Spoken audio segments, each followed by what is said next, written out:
Get ready for the ride of a lifetime with your favorite DJ. You are listening to the Mean Machine Radio Show on New Jersey, 88.6 FM WGAT. You're listening to the best radio in town. Stay tuned. Yeah, well, you stay tuned, and here we are. Just a tad under an hour. We got audio and video to work, but that's mostly not my fault. I mean, kind of, but not really.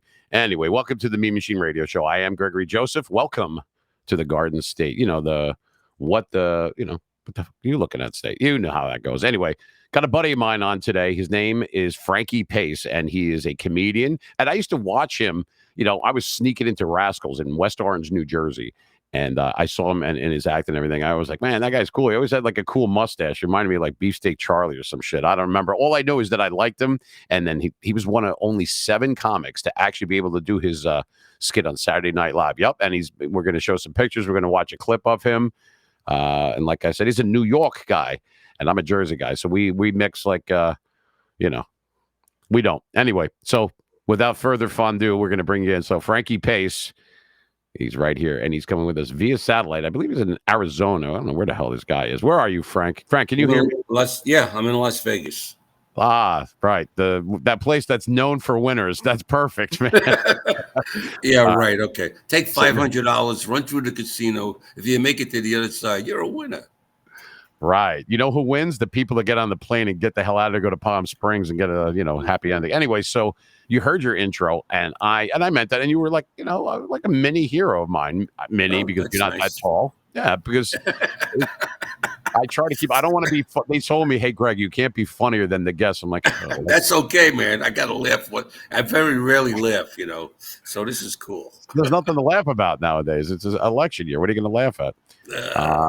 So once again, and I remember like back in the day, and I was underage. I would have to like sneak in or whatever, and I didn't want to do it. Like, oh, it's a 2-drink minimum. Like, make it 5. I mean, that's cool. Mm-hmm. Added together, we were barely over 21. But I remember you doing your act. I remember you on Saturday Night Live, and we'll show some pictures for the folks at home that are going to be watching this on YouTube later on, and for those that are coming in on WGAT and New Jersey 88.6 FM, you'll be able to hear the audio on Spotify and iHeartRadio along with Amazon Music.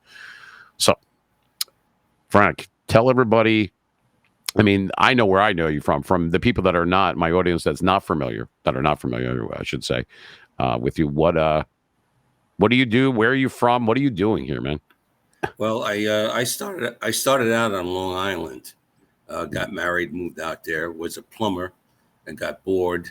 The wife turned me on to comedy and a little comedy club called the White House Inn in Massapequa. And I met a little black kid there who turned out to be a big star. You know him as Eddie Murphy. And a little chubby girl that's on the other side of the spectrum. That's Rosie O'Donnell and a bunch of other acts. And we started messing around out there. And what year was that? That was 1979. 79. Wow. Yeah. 84. Eddie got me on SNL as a special guest because we were friends. We weren't like hugging buddies, but I respected him and he respected me. And I did 5 minutes in front of 25 million people. And before I knew it, I was opening for big names.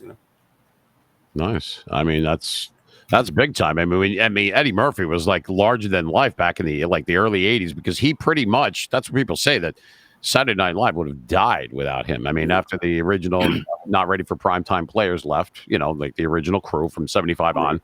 And then he came in, like 81, 82, like in that 82, area. I think. I think it was 82. Because it was all before that.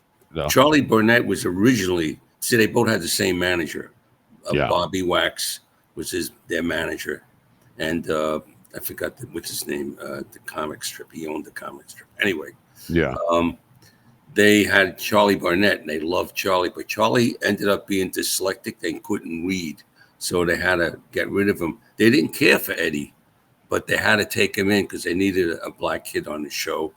And one of my friends said, he's never going to make it. And I said, this is bullshit, man, because this guy is so talented. He can mimic anybody. He's amazing. He's going to make that show bigger than what it was. And there you go.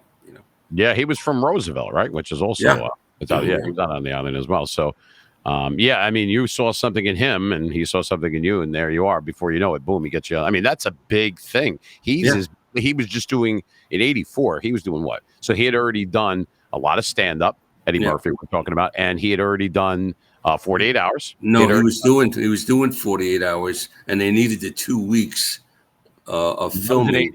Wasn't it? It was in 82. No, it was 84. 84 was Beverly Hills Cop. What the hell? Maybe it was. I don't know. Yeah, maybe I'm pretty sure 48 hours was. Okay, maybe I got it mixed up. No, yeah, it's okay. Hey, look, we got the right guy at least, but he was like Mr. Box Office back then, and he had a ton of. I mean, he got Trading Places. Don't forget about that. That was an 80. That was good. So so it's easy to. I mean, that's cool. I'm a big movie buff. You're just a comedian. Man, what do I know? What the hell you know? You're the one that worked with them. I'm the guy that waved to him from the car and he gave a finger to. But so here you are. You're like when I saw you at Rascals and places like you were getting gigs wherever you could get a gig. Like it didn't matter. You didn't give a shit as long as you got booked, especially back then. Just to get the the exposure, right? I mean, get the act down, get the confidence and all the other stuff that you need. Right. When the time comes, you got to be prepared. So, and then when the time came, I was prepared, and I had to audition to Catch a Rising Star. And it's funny because Bill Maher was the MC. And the MCs at that time, they controlled the show at Catch a Rising Star. So if he didn't like you, you wouldn't get a spot. So I had to con him. I told him that I had 20 restaurants from this owner that was looking for me to do a spot so he can book me and then maybe book all the other acts. But I didn't tell him it was Dick Ebersol from Saturday Night Live. So when he walked in, Bill's mouth just dropped. He didn't know what to say. He was like stunned. How did you do? How did you do in that? When you're, you had to have been nervous as hell. I mean, you're talking about live, not even pre-recorded. You're live. You have a little bit of a delay, I believe, like we do on radio. But you are in front. I mean, this is Saturday Night Live, New York friggin' City. Well, I studied that 5-minute bit for 2 months before they called me. I went to every club and only did the 5 minutes and made sure I had it down pat. So when they finally put me up there, in fact, I wasn't going to do the early spot. They had this group, Madness from England. They had the choice spot. But the thing is, there is a God because these guys were stoned. They were so out of it that they shifted them to the later spot. And Dick Ebersol says, I'm going to put you up in the early spot. So I had everybody watching me because after 12:30, I believe they shut the TVs off and go to bed. So I got everybody. And friends were calling me up all over the place. Oh, my God, I was laying in bed and I saw you on TV. I didn't know you were a comic, and it's kind of wild. Yeah. That's bad. That's bad when you have to tell them, oh, by the way, I'm a comedian. They just thought you were a guy. Yeah. I just thought you were a freaking plumber, man. I didn't know you did comedy. Right. There's been days that I need a comedian more than a plumber, but then the days that I need the plumber, it's pretty much the same thing when you see when I screw up on a job, I just tell them a joke and it's okay. Yeah. Right. Yeah. Well, we need community. You know what? Laughter is I try to find laughter in everything that I do. And I've told people that all the time. I try to find humor in everything that you do. Well, you do pretty good. I got to say, man, I've seen all these comics and I'm kind of jaded. You can't make me laugh. It's hard, but you seem to be doing okay. Thank you. I know looks aren't everything, but I try. But all right. So, I'm going to, I appreciate the thing. So I got to kiss somebody's ass. I must be yours. Right. If you have that kind of time. All right. So, all right. So there you are. And that's what Joan, obviously that's Joan Rivers, but to the right. And that's you to the left. Okay. What was Poison. it? 81? 86. Oh, really? And on the side, there's the group Poison. You can't see them in that shot, though. The rock group Poison. Mm-hmm. Yeah, I saw them live before. All right, so you're on there. What was Joan Rivers like to She was a sweetheart. She was all for me, and I was making her crack up like crazy because I did a couple of routines on stage, and then I came off and I did panel, and I did a routine called Cable TV where I do all these old shows and I do the characters and everything. And she was eating it up. Then she asked me about my baldness. She says, "Does it bother you being bald?" And I don't know, Joan, would you like to go bowling? I'm doing very well now. I'm selling Amway products, Yeah. Stuff like that. I don't know which one's scary, the live or the picture, but there you go. That was shot at the New York Times. They did that for me. All right. So what else we got? So I like this one. This is like cool. Like somebody. Yeah, that was done by Neil Portnoy, who lives out here. That's all done with magic marker. Oh, no kidding. Yeah. All right. So let's look at that. So what was the other one we have? Oh, okay. So this is when you're actually on the stage doing your. Yeah. So this is in '84 when you had your. Yeah, because I recognize the background. Okay. Did you just open? Because I remember comedians when they would open there. But were you in like any skits during the show on Saturday Night Live or just the monologue? No. Monologue? George McGovern brought me out. He was standing on his side, and now our special guest Frankie Pace. That's how it. That's how it went. So would you get like a 5-minute? You said it was like a 2-3 minute routine that you studied. I did 5 minutes, yeah. And Barry Douglas, a good friend of mine, he was one of the writers on a TV show. Oh God, I just forgot the name of it. Living Color. And as I'm walking out, the son of a bitch goes, "Have a good time, Frankie. Only 25 million watching." Yeah, thank you. It's like thank you very much, you son of a bitch. Thank you. Thank you. The pressure's not on whatsoever. All right, so what do we got here? So what we got? Hey, how you doing? There you are. And he's either really big or you're really small or both. I'm a short little guy, man. All right, so that's you on the left, then, if that's the short one, and that's Chaz Palminteri for people that do not know. No. Now, where is this? Is this behind the scenes? This was at the Westgate. They had called me the last minute because the Bronx Wanderers were stuck on a plane and they couldn't get there in time. And my friend Murray, who's a magician, called me up and said, "Listen, got to go to the Westgate. They're going to pay you this amount of money. Just go there and do 40 minutes until these guys get in." And Chaz was in the audience and saw me. And after the show, I walked over to him. I said, "I really enjoy your acting." He says, "You're a funny guy." He says, "Can we take a picture?" I said, "Sure." And that was that. So. Nice. I mean, yeah. I mean, I've never met him. I've met a lot of people, but he was definitely on the list of people that I would liked to have met. All right, so he tells fantastic stories. Like when he was he went to the bank and he was getting his unemployment check, right? And there was this beautiful teller there. She was beautiful, and he was just trying to be pleasant to her. And she, looking at him like he's some kind of scrounge guy, because she saw the check that was unemployment, so she wasn't treating him nice at all. Then one day, one day he gets the check for writing Bronx Tales, and he says to his friend, he says, "Wow, look at this, $50,000." He goes, "Chaz, are you crazy? That's $500,000." So he goes into the bank, and she's looking at him again like, "Oh, here he comes again," So he gives her the check, and amount dropped, and she ran inside, and the manager came out and says, "Don't just stand there, get him coffee, get him this, get him that." Yeah. But he never said anything nice to her after that. He never acknowledged her after that, because what she did to him, that was wrong. Yeah, she treated him differently because she thought it was unemployment. Yeah, Meanwhile, we've got a $500,000 floating around him there, and every month he was getting that. Yeah, well, that was good. He was in that, and he had a lot to do with that. And that was De Niro's first movie that I believe he directed. And that was like 93, I believe it was. He wrote that. Yeah, right, and he does plays now on the same stature of that. Yeah. All right, so there's Cheech and Chong right there. So can you tell me everybody that's in this one? Well, the guy with the tie and the suit is one of my best friends, John Mendoza. He opens for Howie Mandel. He's a very talented comic, very funny. Did a lot of Tonight shows.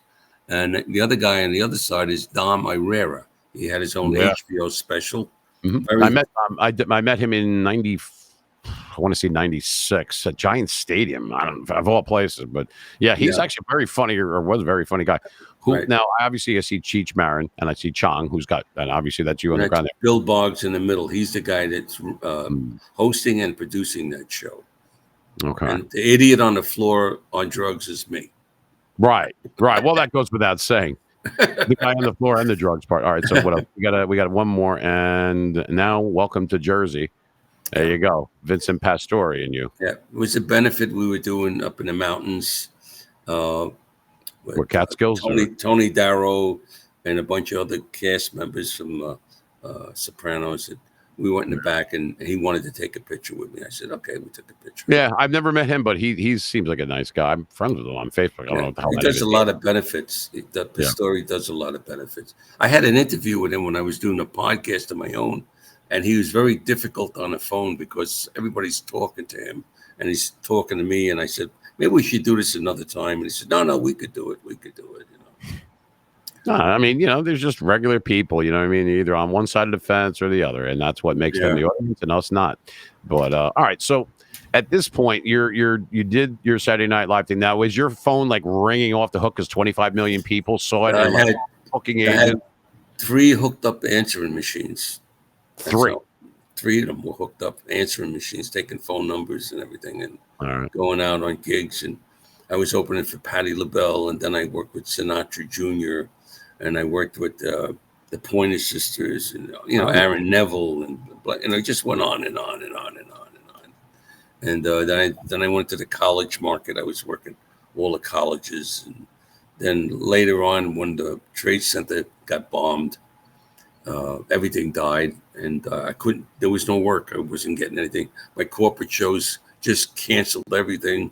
So I went up to the mountains. I started working with the Jewish comics up there, Freddie Roman, Mousy Lawrence, and you in up in Bear Mountain like that. You talk about upstate New York, right? Catskill Mountains they call it. Catskills, right? All right, that's kind of figure when people say it's like in Jersey when they say we're going down the shore. Like, where's that? The beach? I'm like, yeah, down the shore. We don't say New York City. We're going to the city, or you're going down the shore. Yeah. So you get the old Jewish ladies come up. You were funny, but you could have been funnier. Mousy Lawrence is funny, and I'm just looking at it like, okay. Be like, all right, I noticed the hook, and that's good. All right, so now we're in the mid '80s at this point, and you've already made, you've got your answer machines all hooked up, and you're doing this and you're doing that, and it's always been stand up. So did you ever do like any like film or TV spots, or did you not want to go that route? Because some people, I didn't care for it much actually, but they put me on Sopranos, and I had a good scene with Tony Soprano. The hell are you talking about the Sopranos?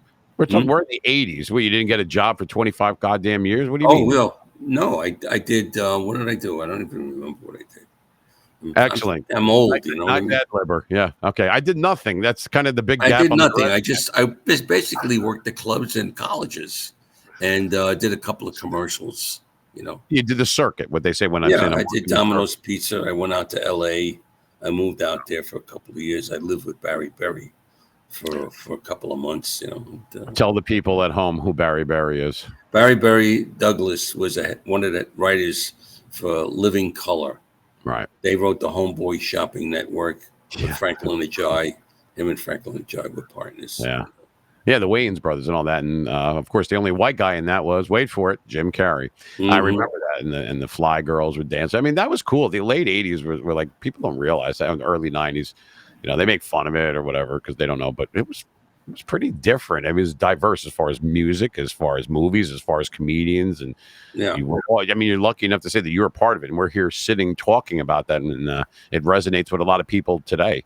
And it wasn't politically correct in those days. So I don't even think it should be now. That kind of kills it. It's the whole point is you're not supposed to be taken seriously. That's why it's called comedy. I'm offended. I was just watching something on TikTok, and a woman with her baby on the plane I got the pronoun right to a stewardess I don't know who the stewardess was, but the stewardess freaked out on her and got the captain, and they threw her off the plane.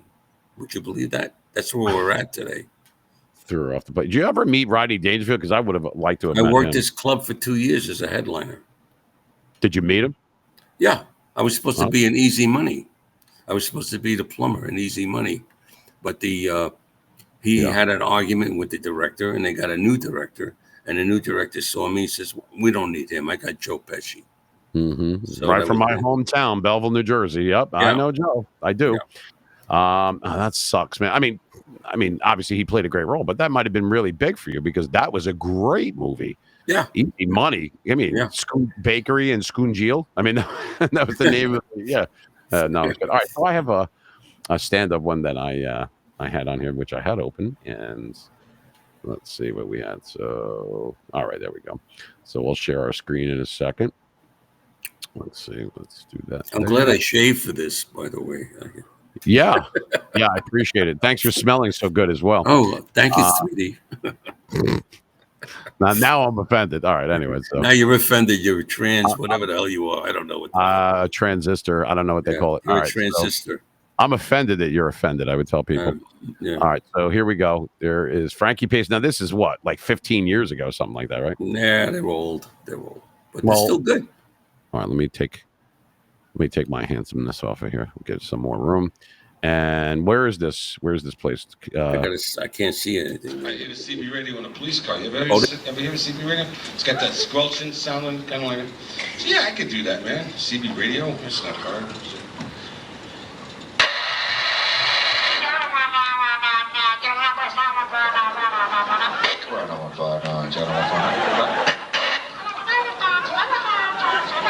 What the hell are you talking about? Can't tell you how many guys took that from me. Yeah, if you listen real hard on those radios, you can tell the cops got that secret code word. You know, they got that secret code. Dunkin' Donuts. Los Angeles, it's there's midgets shooting at us. Best sound effect I ever did was at the airport. I'm listening to the jets land, and I said, that would be great to do a jet landing at an airport. I can make it sound like it's right in the room, too. I don't know how good the speakers are, but we'll see. Let's see.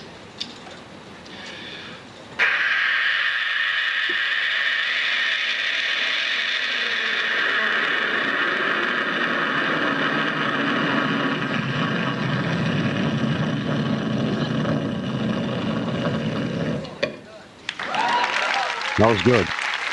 That was pretty good. Yeah. I did that one night. My mother-in-law ran through a wall. So I'm doing it every night. Jamaican jet.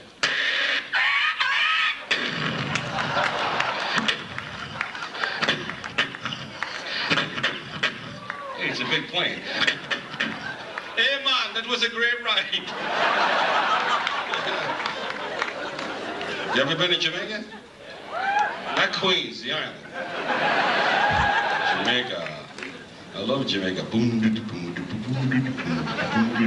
boom. You go to Jamaica, man, you take a non-smoking flight. The worst thing is to be sitting on a plane and the captain comes out with a glaze in his eyes. Hey, Mom! Hey, today we're going to go backwards. Hey, who wants to drive? I can see a team, man. I can see a team. 150 people like this. So we all jump off the plane, we get a non-smoking flight. 30,000 feet, the guy lights up a cigar, starts walking around the aisle. So I tell the stewardess, she goes back there and starts beating up like Joe Pesci in Goodfellas. My friend's going, what's going on? I said, I don't know, man, but it's the wrong guy. There be no smoking on this plane, Captain. Man, they do get high, man. They don't care. They don't care about nothing. Jamaica, oh man, I was the only guy at the airport that noticed the body bag on the carousel going around and around. There's a body on him. I said to the guy, officer, what the hell is this? The cop's like, I don't know, man. Nobody wants to claim him. That's 3 days now, he's stinking up the place. What are you gonna do about it? Monday, he's gonna get a ticket. One guy was so high, walking down the street, butt on fire. Flames, 2 foot. I said, your butt's on fire. No problem. I'm going to a barbecue.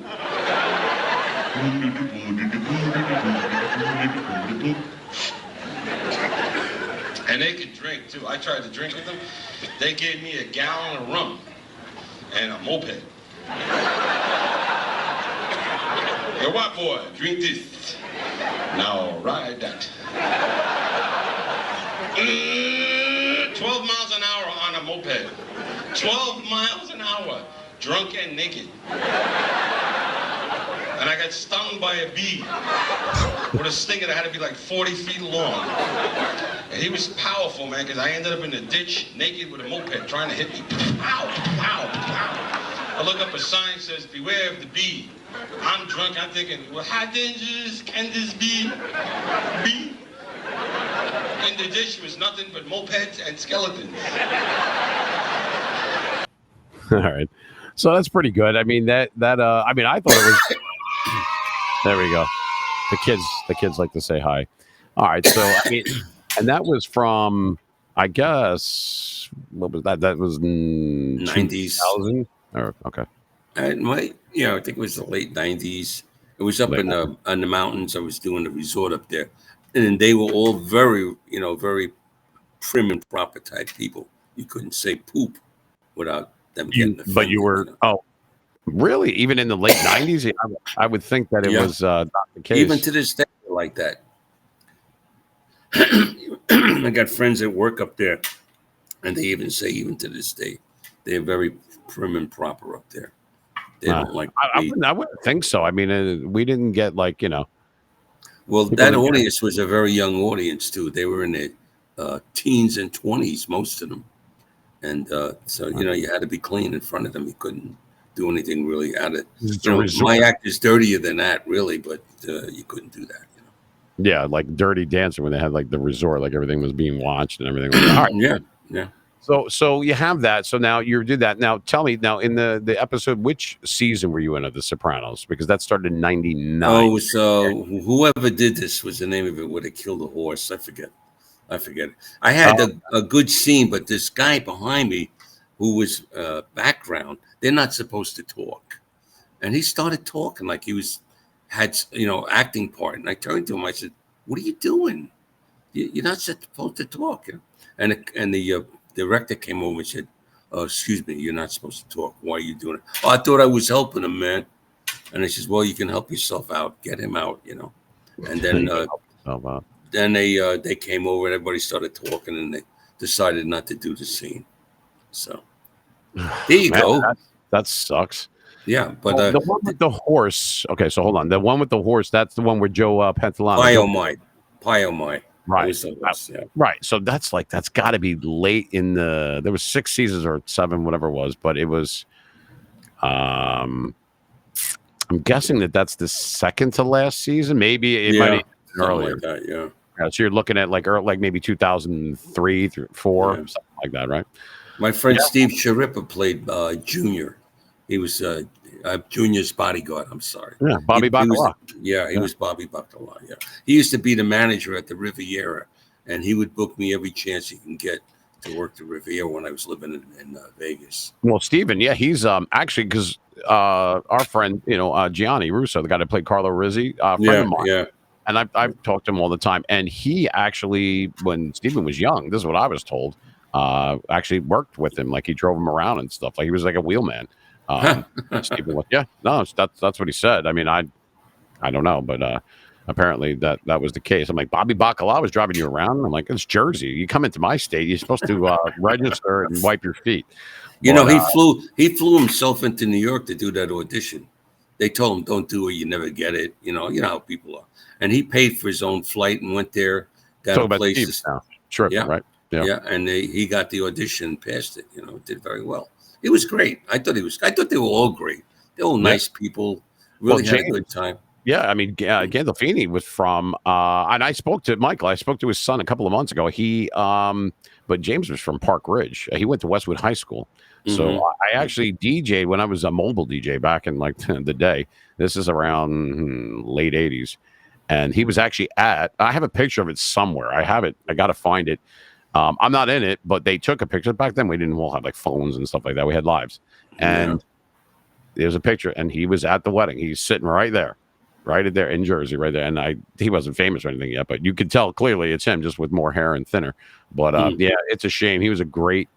He wasn't anything like Tony. He came over to me and said, "Sorry about this sketch here." I said, "It's okay. Don't worry about it, man. We're cool." He actually cared about people, completely opposite of the character that he portrayed. I mean, he was a very altruistic man and very kind, and it was big smoker.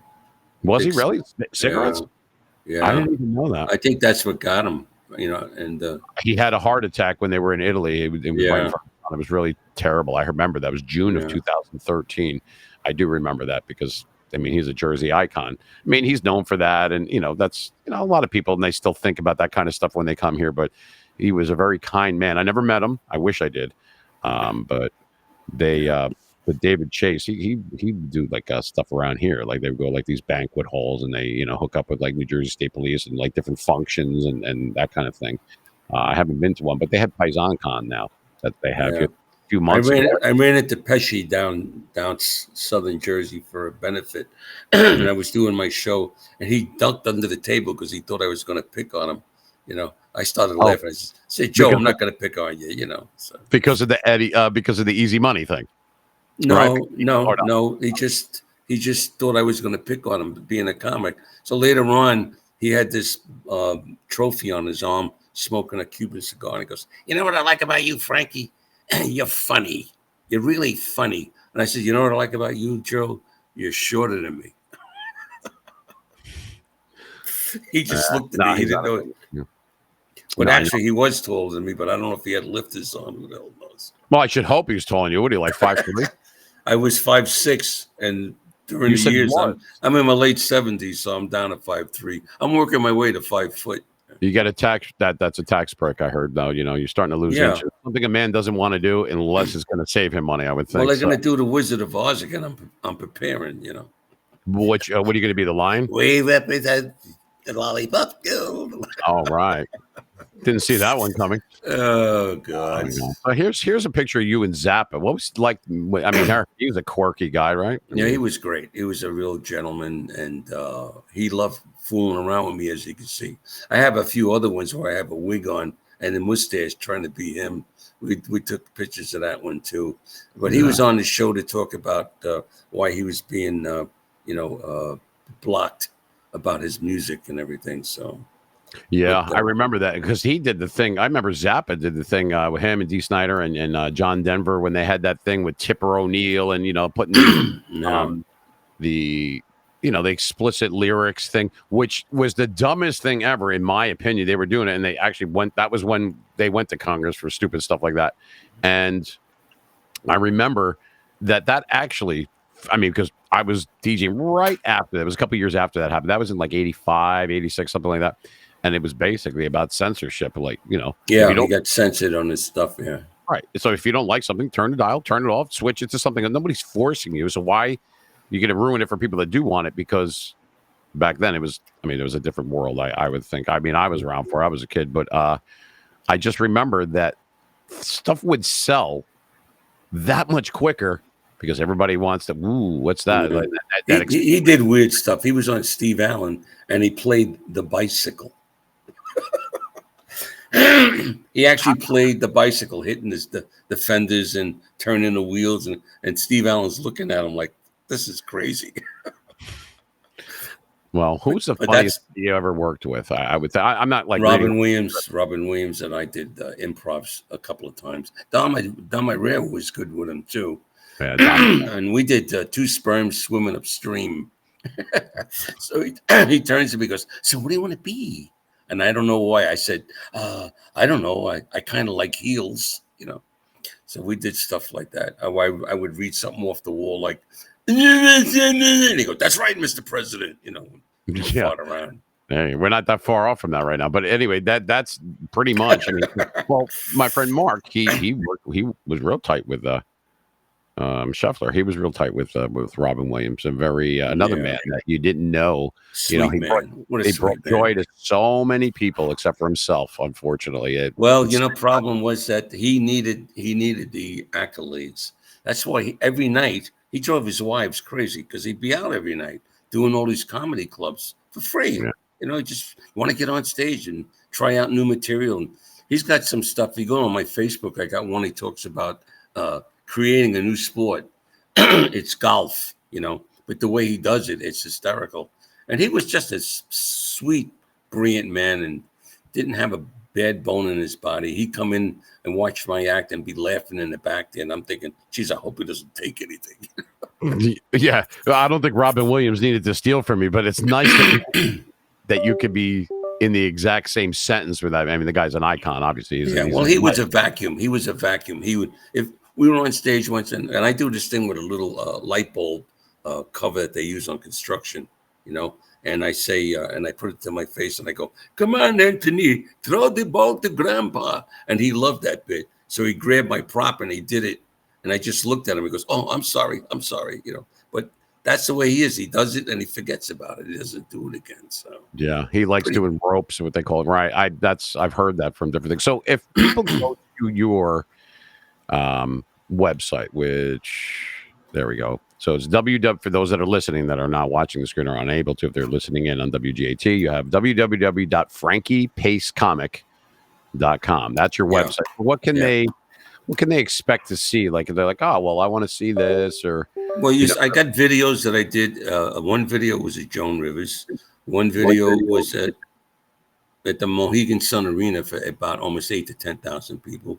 Then I got that one you just played, which was up at a resort. Then I have another one for 30-somethings, which is a lot dirtier and a lot funnier. I do stuff like, you ever look up a girl's dress, since I was 9 years old when I looked up my first dress, and a 9-year-old kid should never, ever look up his grandmother's dress. I was in a coma for 3 weeks. Nice. When I woke up, my grandfather stood over me and said, "It's okay, Frankie. I get the same nightmares," stuff like that.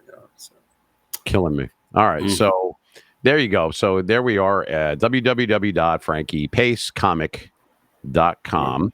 I also have a one site on there. It says TikTok, and I play Ask the Godfather if you hit that. He gives advice. Really, boy, do I look ugly in that one. I wasn't going to say anything, but thanks for bringing that up. He gives advice to, it's like a Dear Abby, and it's a TikTok video. And like one of them is, I got a letter from Lucy, says, "Dear Godfather, my son lays in the basement all day playing video games, drinking beer. He's 27. He won't get a job. I don't know how to get him out of that basement." Well, Lucy, it's simple. Flood it, And I did a bunch of those, and they're pretty funny. Ask the Godfather. All right, so people can go over there. So obviously you have Instagram, there's YouTube link, there's Facebook, there is Twitter, which is now X, and you have you got that? You got it in what is that? LinkedIn? What is this? LinkedIn, yeah. All right, so you got that, and you can tell I don't have that. You have 100 of them. You got 100,000 of them. My God, you're everywhere. 100,000 what? Sites that you're on, right? You got Instagram. It's a little under that. Who done it? What did it? Who's on it? Who's you can tell that I'm a DJ and you're a comedian because our math sucks apparently, because it's nothing even close to that. Thank you. I appreciate that though.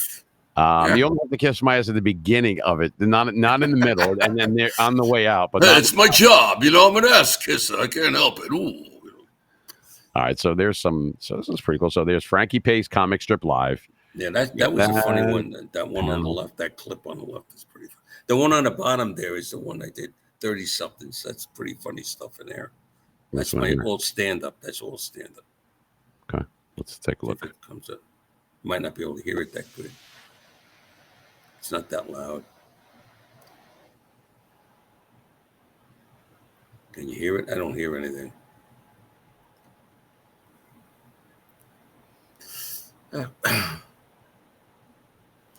That was up in Fishkill, New York. There was about 350 people in the audience there. It's on my website, but it plays well on my website. I don't know if you can get the sound up. Yeah, it's going to be hard to hear you because this is loud as hell. Yeah. I forget it.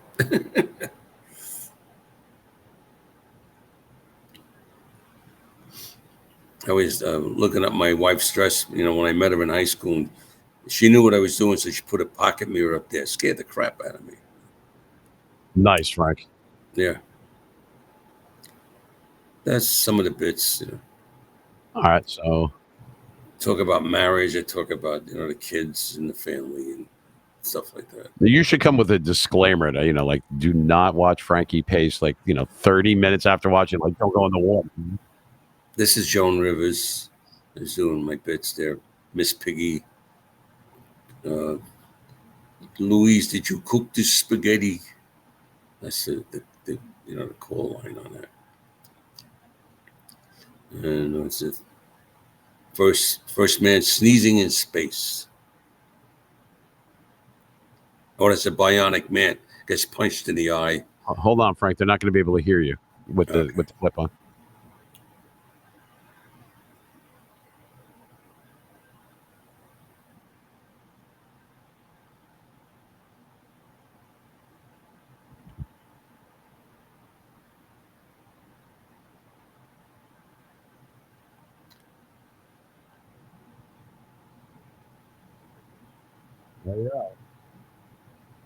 That's Poison. Yeah. That's a group Poison. Now she asked me about my head. Does it bother you being bald?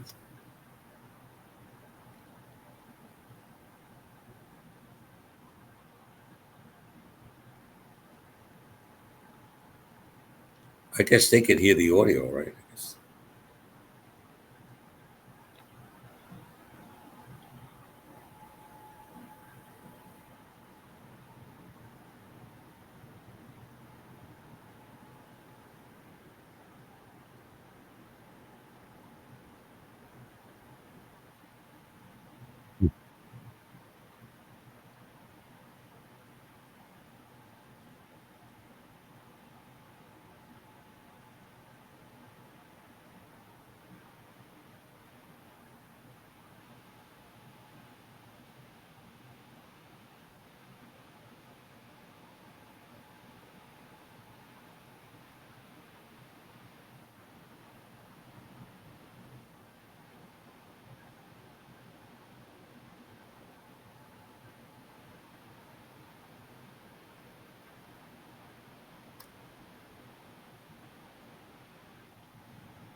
So there you are. You're with Poison, the guys from Poison. There you got Bret Michaels, CC DeVille, and I can't remember the other guys. I mean, you're sitting there. What was it like? Dealing with Joan Rivers there. She seemed like she would be a lot of fun to. She was excellent. She was for me like 100%. She enjoyed. She told me get ready for more spots, but her husband had a fight with the company, and he wanted to be a better title or something. I don't know for sure what it was, but he got mad and he quit, and she got mad and she quit. So I don't know. That's my luck. Right. Yeah. I mean, this keeps happening. It happened to you when you did the Sopranos thing. It happened to you at Easy Money. It happened to you, but a fungal. What's going on with you, Frank? What are you? You're like Eddie Mush from the Bronx. Still, we've been mushed. I forget his name from Three's Company. The guy that started it. He was doing what the hell is his name? You came really prepared for this show, Frank. I did. I'm totally inept. I'm a moron, really. Well, that's it's okay. Amazing. Man. It's I'm in De Niro's status right now. Wow. Yeah, speaking of his thing with John Hancock is going to our interview is going to air tomorrow. I had to sit on that one for a while for certain reasons, but it's people are remain or they get different and they're like, no, people don't. Things don't change. People change. I guess that is true. So you're a comedian. You started out in Long Island. You did a lot and you worked the circuits. You were in the mountains. You met some famous people. You became famous yourself. You're on NBC. You're on Saturday Night Live. You were. I mean, did Eddie Murphy ever do anything for you after that? I mean, did you hook up? No, not really. No. And that was a John Ritter I was trying to talk about. He saw me and I auditioned for his show and they were going to use me. And I told him I had to go on the road for a month. They said, it's okay. Don't worry about it. And then later on, I found out he died. God almighty. So talk about that, huh? Yeah. You've got nothing but good luck. And you're in wait for it, Vegas, right? Okay. Yeah. But I got a great family, so I don't care. Yeah. No, that's cool. Now, going back to what I was saying before, you said Joan Rivers' husband. No, this is after Johnny Carson, or this is after? This is during Johnny Carson. She got her show. Johnny was pissed, and she was running that show, and that's when she quit, when she had her show. Well, he blackballed her on a lot of stuff I heard because he was really upset that she didn't even tell him or whatever. I've never spoke to Joan Rivers. She tried to be congenial to him, But I Right. guess his ego got in the way. Who the hell knows with these people, man? I don't get involved with that crap. Really, it's all Hollywood to me is all, forget it. I don't even want to go there. Oh no, yeah, we don't want to say it on this show. It's called the Mean Machine Radio Show. So you mean pretentious asshole bullshit is what you're trying to say, Yeah, right? yeah. I'm paraphrasing, but I couldn't make it in Hollywood because I realized I wasn't bisexual enough. yeah, there you go. Hey, look, my fan base and everything, they're not offended. They have thick skin and alligator tears, so we're good. So I was in Morocco at a hotel and I was having a great time, and I couldn't get any sleep because the couple next door was making so much noise during sex. And then at orgasm, I had to start laughing because all I kept hearing was. Excellent. They like hit the. Yeah, they wanted me fired. Throw them out of the room. Screw you. All right. So what do you? So what are you doing now? So what do you do? Just hanging out and playing? I'm hanging out. And I do shows. I did the Westgate. I did the Ahern. I did the Nevada Room, the Sterling Club. I did. All the millionaires are in there. And then I worked in the Westin down in Lake Nevada. And, whatever big gigs come up, I don't do the Strip because they don't want to pay. They got 85,000 comedians who want to come in there. You told about on the Vegas Strip. So all those clubs on there, they're not, and they want the young kids. They don't want us old farts. Even if you're funny, they don't want you because if they get a young kid that hits, then they'll manage him. See, that's their mentality. Oh, you mean rob them? I mean manage them. Yeah, rob them. Right. Okay. Like they did with Eddie Murphy. They did that. You heard that. Uh-huh. The manager had I forget his name now, but he was not a nice guy, and he had Eddie in perpetuity in the contract, and they had to pay. I don't remember the guy's name. I can picture him. I've read about this, and I cannot. Oh man. Yeah, it will come to me while I'm sleeping tonight. In my dreams, I'll be screaming his name. Well, as long as something's happening, as long as you wake, that's pretty good. But like I said, I appreciate you being here. But I mean, people go to your website, so we'll run some stuff and everything on there. And thank you. I appreciate that. I could use the help. I understand, and I'm happy to do it because you're a good guy. But in all seriousness, you are, and it's just and I gotta tell you something. I'm gonna correct this for really quick. They said they want just the young guys, not the old farts. Let me tell you something, man. That is none of them can say they were on Saturday Night Live. None of these guys. Well, I can't say none, but it's a possibility. But you have accomplished so much, and a lot of these kids weren't even born yet. Yeah, so the ones that were brought up right should revere you, should respect you, and definitely. I mean, you're funny. All right. Do me a favor. You got to do this for me. You got to do the Rocky thing again. I want to make sure you that was back in 86 or 87, right? Yeah. When you did that on Joan Rivers show. Okay. Yeah. So, you got to do it. I can't do it as well as you. You'll see terrific shows on cable TV. Shows like Alien, Rocky, Alien 2. You see my brother? Rocky 2, Adrian, Rambo, Adrian. That's about all I can remember. That's all I can remember. I mean, you got the lines down pat there, buddy. That's pretty good. No, I appreciate it. I just was busting your chops. I mean, you still got it, man. Come on. I still have an edge, believe it or not. I can stay away from that. At your age, you shouldn't have anything sharp. Yeah, I could be as ornery as these young kids, and I proved it. Well, you're an OG. I'm almost OG. Which is AOG, I guess. Yeah. And you are just OG, which is, oh God, here comes Frankie trying to turn on the computer. No, I'm old school when it comes to computers, man. And I got big freaking thumbs, I can't work the phone because my thumbs are too big. And if I hit an E, it's really an I. And I got to go back. You should have hitchhiked a lot more than. All right. Well, I'll tell you what. So in closing, so somebody goes to your website and they see it and they go to the, seeing stuff from, I mean, that's like vintage. And I'll run the, and it's up on the screen for those that are listening in on iHeartRadio or WGAT. It is www.frankiepacecomic.com. And let's see. So we got, we'll flash this one for the people that maybe came in late. So they can see basically Oh, you know what? Look, there's me and Frankie Bally's dad. That's Louis. Remember, Oh, I had the okay. picture. Yeah, I found it. I don't have a whole lot. There's a few of them, but that's the one that most people know. Yeah, that's Louis. That's Frankie Valley's dad, and he used to babysit me. That's from like That's 1990. amazing. Yeah. That's amazing. I mean, we So don't have you, tons of pictures of it, but I do yeah. have it. I mean, I don't lie about this kind of I stuff. worked with him, Frankie. I worked with his brother Yeah. Billy. Yeah. Billy and they knew my parents. They still talk to them. They go down the shore a lot, Tom's River, and that kind of area. But in any event, yeah. So there's the picture. I've been gifted. I mean, I worked from Sinatra all the way down to Joan Jett. You know, I mean, How did you work with Sinatra? That was a weird one. That was they flew me in, and Then they they got flew out you out. off the limo, and they said do 20 minutes, get back on the limo. They're gonna get back to the ship. And Yeah, the mothership. yeah, there was a cruise out of Vancouver I was doing, and I did 20, and I wanted to stay, but I couldn't. I had to get back on and get out of there. So All right, it was so weird.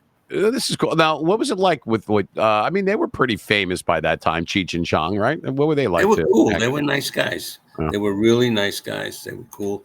I did some bits with them. And in fact, I've got a bit where I did the show, and I says, hey, Cheech, you ever go to the doctor and he looks at you and it looks like this? And I had a big symbol, and I put it on my forehead, you know, like the old doctors had. And he was laughing his ass off, you know. So. Well, you're funny. So we'll flash that one. There's you and Big Pussy. There is Vincent Pastore. And he's still around doing stuff. So was Joe Gonzcola. And He's doing something with Tony Darrow, I believe. They're doing. Tony Darrow's an old friend of mine too. He was the club owner in Goodfellas. They burned the club down. Yeah. Mm-hmm. He's a good actor. He's a good actor. There's you and Chaz.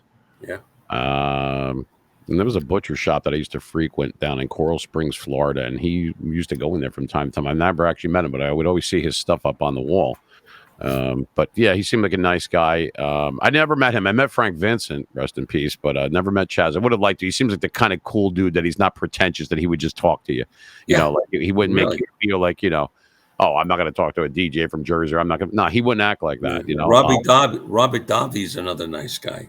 Yeah, I'm going to be talking to him during the summer through our mutual friend there. Yeah, he's a little busy right now, and is a good singer. Good singer.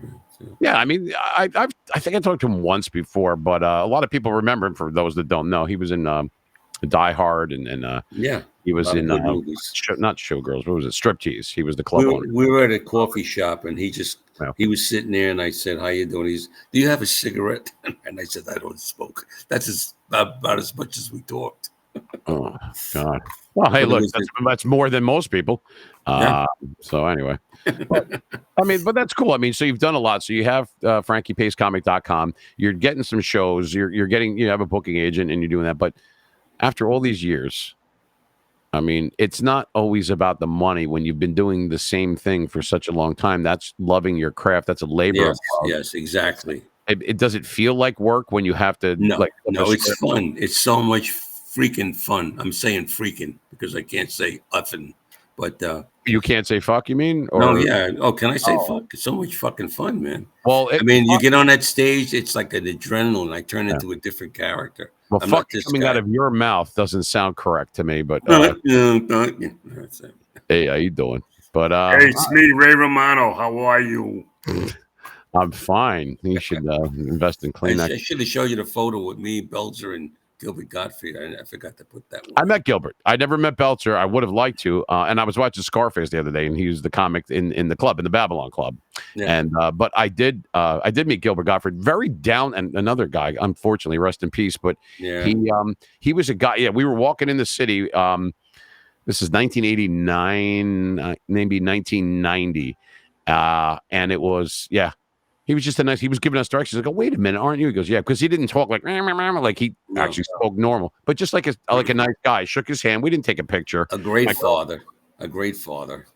And wonderful wife. He was in a lot of stuff, but he also was in. And he did shit that he didn't care about too. Like, I was going out with a Japanese girl, and she left me, but I didn't care because I knew another one would float by. This was during the tsunami, and I couldn't believe he did that, but he didn't care. He didn't care. He was. I remember when he was in Beverly Hills Cop 2. He was in the second. Sidney Bernstein. Remember, that was a funny skit. He goes, yeah, here's one, here's two. They're very crisp. He goes, yeah. We go to the Green Kitchen. He used to steal my fries. I go, what are you doing? What's with you and people taking fries? They said they talked about that at the Comedy Store too. Like, what the hell is it with you people? You'll make millions of dollars. You're going to steal each other's goddamn fries. Then I'd be like, I miss him. I really miss him. I miss Gilbert. I really do. Yeah. It's been a few years now. Well, anyway, that's pretty much. Well, it was good talking to you, my friend. You brought back a lot of memories. I'm happy. It's my pleasure, Frankie. You're a good guy, and like I said, I like the old school comics, and I don't mean disrespect by that, but that's old school that's like a badge of honor. I don't consider that like, but I don't know. I don't like the newer music. I don't like the new comics. I don't like anything pretty much new other than milk. But I don't. Well, the 19-year-olds like that stuff because that's their generation. I don't know everybody any has girls. Everybody has their generation, and that's theirs. You got to deal with it. What are you going to do? I am a Generation X. You're. What are you? Generation boomer? Old, baby boomer, yeah. Sinatra, Dean Martin, Sammy Davis, stuff like that. Those are my the days. Rat Pack, yeah. Yeah. I was a big jazz aficionado too. I met a lot of the old stars. I met Miles Davis. I met really Dizzy Gillespie, John Coltrane. Wow, John Coltrane, man. Yeah. Now that's old school, baby. Yeah, right there. But in any event, you're here on the Mean Machine Radio Show with me. I am your host, Gregory Joseph. Ladies and gentlemen, Frankie Pace. Frank, I appreciate it, man. I'll talk to you soon, okay? Hey, okay, look, man. Thank you so much. If anyone stops you, I can't help you with a ticket. Well, not in New York. In New Jersey, maybe. But maybe you better just say you don't know me and we have no idea why you were here and what you're doing. But I appreciate your time, though, sir. Thank you very much. Take care of yourself. Take care, my man. Bye-bye. All right, so there you have it, folks. Frankie Pace. The guy has worked with a lot of people. He's been on Saturday Night Live. I mean, there was only the one. He was the seventh out of one of 7 comics that ever did like a monologue on there at the time. And that's big time when you're doing that for millions and millions of people. And imagine how nerve-wracking that would be. You're in front of the whole country. I mean, I talk to a lot of people, but I don't have to be in front of millions of people. I mean, he did that. Like the live studio audience and then live. I mean, there's a delay like there is here on the radio, but how cool is that? And he did it and he nailed it. And then he's on Joan Rivers and he worked with all these different people that we showed you the pictures of. And he's a down to earth guy. You know what I mean? I like people like that because there's no bullshit in him. He'll tell you like it is. And he tries to remember this stuff and we're kind of feeding off of each other because I'm a Jersey guy. He's a New York guy, but he's just like a normal person. Like he wouldn't be like snub you, like, something like that. He would probably be really nice to you. Maybe. I don't know. He might be, but seriously, he's funny. He's a funny guy. So you could check him out, which we had that up on there for those that are listening in on 88.6 FM, www.frankiepace, Pace, comic.com. And once again, special thank you to my buddy, Frankie Pace. Great comedian. You should really check him out. Okay, let's go. Tune in to the Mean Machine Radio Show with Gregory Joseph on New Jersey, 88.6 WGAT. Your ultimate destination for real people, real life, and pop culture discussions. Join us for insightful conversations, special guests, and a lot of fun every week. Don't miss out on the excitement. Listen to the Mean Machine Radio Show. Rock me, baby. Tune into the Mean Machine Radio Show in New Jersey for real talk with no BS. We're real people telling it like it is. Get the raw truth on all things in society, life, and culture. Join us for brutally honest guests, banter, and no-nonsense advice. The Mean Machine Radio Show, where life gets real.